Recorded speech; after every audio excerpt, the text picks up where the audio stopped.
YOLO, amazing people of YouTube. So I want to talk to you guys about the conversation I had with God when I was shot up and dying. So I was shot about 5 times, maybe more. I'm shot in the face and the throat, both my lungs. I've been shot through me. Everything's gone in and out, but I'm leaking like a motherfucker. I'm leaking like a faucet, man. Both my lungs are collapsed, so I've fallen now on my hands and knees because my lungs collapsed, right? So naturally, like, I want to be in a more curled up position, but I'm choking on my own blood. My blood is filling up my throat. I'm breathing like just like out of a little fucking straw. I don't know what. I'm in tremendous pain and shit, right? Adrenaline's kicking, so fuck the pain, right? Like, I can't breathe. I'm trying to breathe, and I'm dying, and I know I'm dying. Now, to understand this conversation I had with God, I have to back up to my late teens. So in my late teens, a voice told me, it was someone else's voice. It wasn't my voice.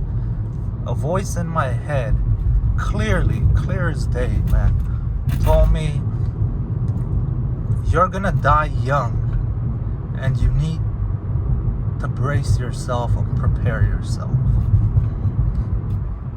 It was very clear. It was, I'm not gonna say it was God, but I'm not gonna say it wasn't. I'm not very religious at all. I always considered myself more of an agnostic than anything else.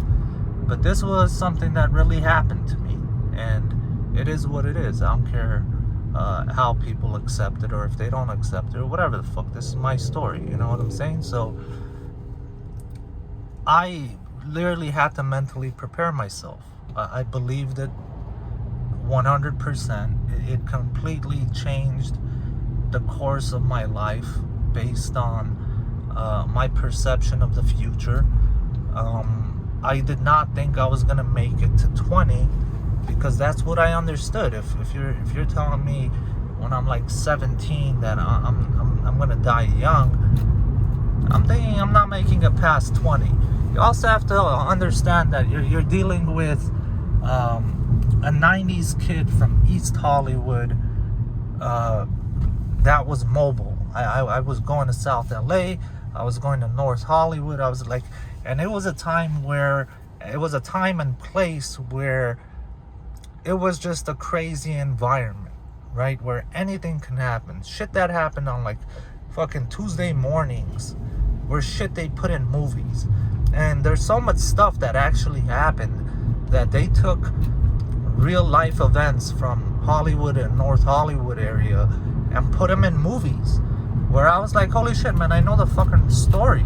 And you guys ruined the fucking story. The real story is 10 times better than this. But they always steal these fucking ideas from real world events that happen. And it's like, dude, I even know the people fucking involved. Like, what the fuck? Right? And anyways, I'm diverting. But it was like that type of a scenario that I grew up in, right? Like, how can I say it? Like, the first time I was in a drive-by, not that I did a drive-by, that like I was in a drive-by, I was like 5. The second time I was 5, right? Like, this shit happened constantly, like all these crazy fucking stories, right? So you have to understand, like, you take all that into consideration. You take this voice telling you clear as day that you're gonna die young and you need to get ready for it. And I did. But at the same time, it wasn't like I gave up, right? Like, it's like, no, you have to do things, right? Like, you have to go to work, you have to have friends, you have to go enjoy yourself, you have to make money, you have to have a girlfriend, you have to do this, you have to. So I was just living my life like, for the first like year, it was more like paranoia, right? It was paranoia in the sense like okay, I think today might be the day. And then after the first year, it became like, you know what, fuck it, bro. It doesn't matter when it is. When it happens, right? So I became completely numb to the concept of me dying. I was concentrated on doing everything I enjoyed doing everything I wanted to do, and with the people I wanted to do it with. And I was content with that. Like, I wasn't into drugs and stuff, at least not heavy. I smoked weed. I popped a couple pills here and there, but I wasn't. Drugs were not my thing, right?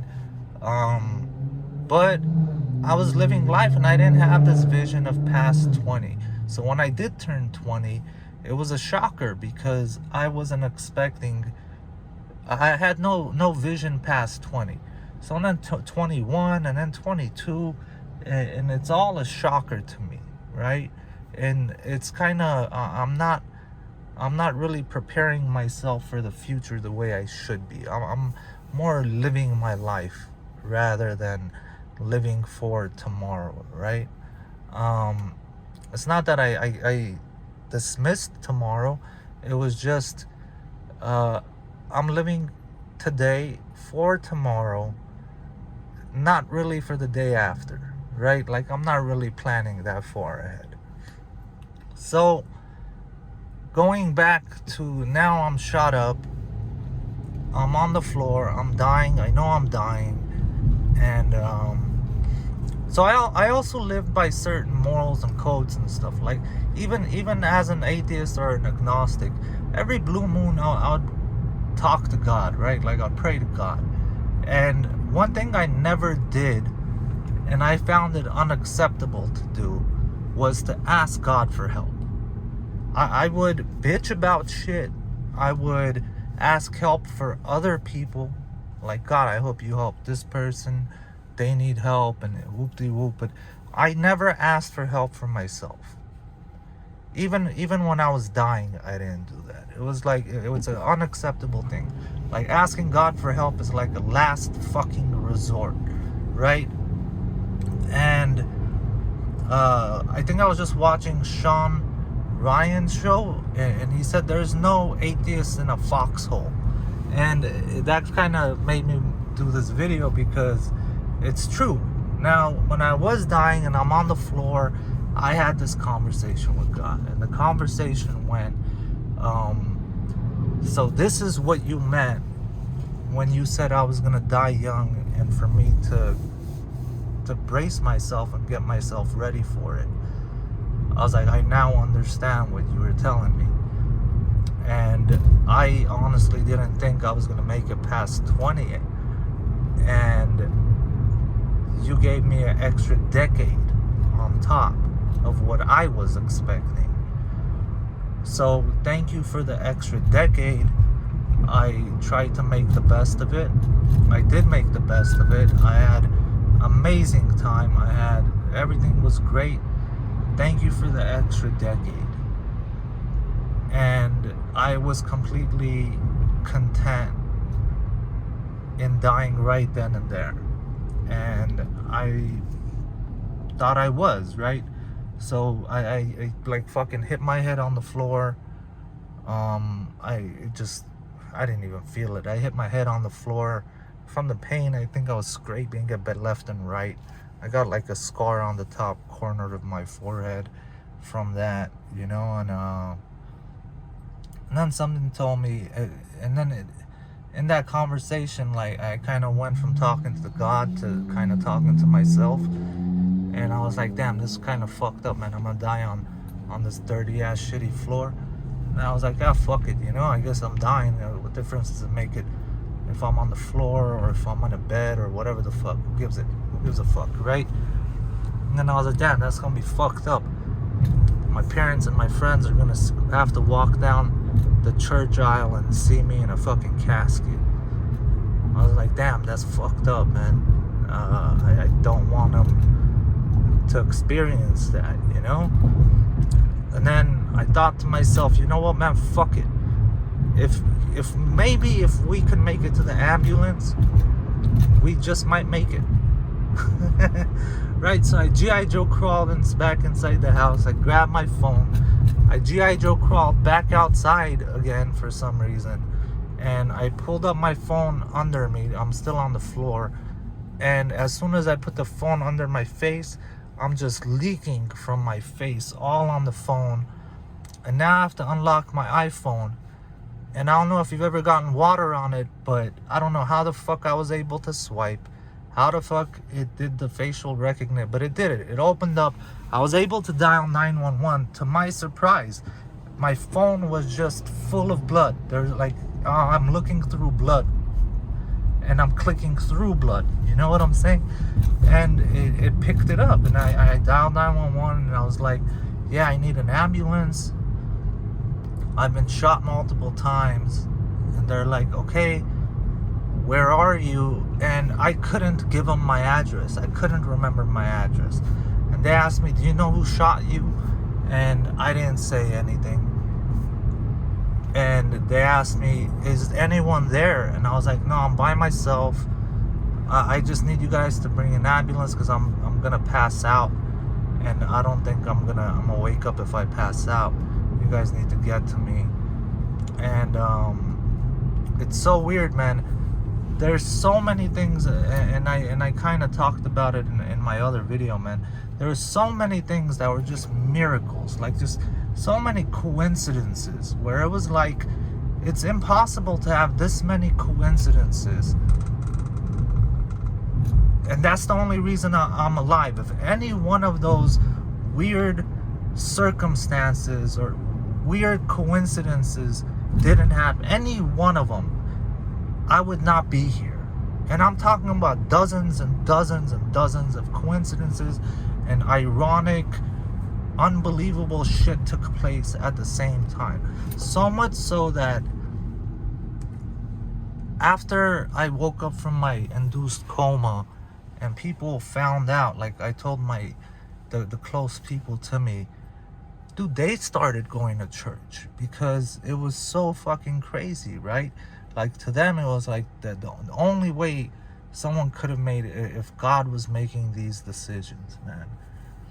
And yeah, I obviously made it to the ambulance. You know, that's all in the other video. But about that conversation, man, I still didn't ask God for help. I just said thank you for the extra time and whatnot.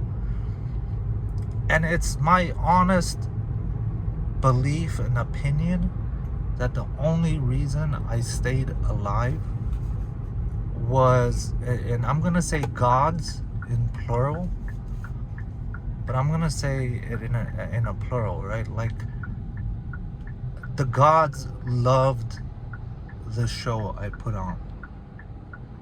They were like, this motherfucker is a badass. This motherfucker is a gladiator, man. Like, holy shit, what the fuck did this young dude just fucking do? Because with the actual shooting, like, it's so fucking crazy. I'm telling you, if I saw it in a movie, I would say it's bullshit. But it really happens that fucking crazy. And I think they loved the fact that I was able to be such a badass in that circumstance. And they loved the show I put on, that they were like, let's give this motherfucker another decade or two, you know, or whatever. Like, let's give this motherfucker some more time. This dude's a badass, man. You know, I like this one. That's my honest belief, man. I think they really loved the fucking show and gave me more time. If I had played that out any other fucking way, I would not have been here. And yeah, even if I made it to the hospital, I don't think I would have made it. I genuinely think I really made the gods happy with that one, you know? So yeah, man, you guys can ask me questions in the comment section. Tell whatever it is, man. Hit me up in the comment section, or say whatever you're gonna say. Like, I'm not offended by anything. I'm easy breezy. So yeah, that's that story. Solo YOLO BOLO. You guys have a nice day. Peace.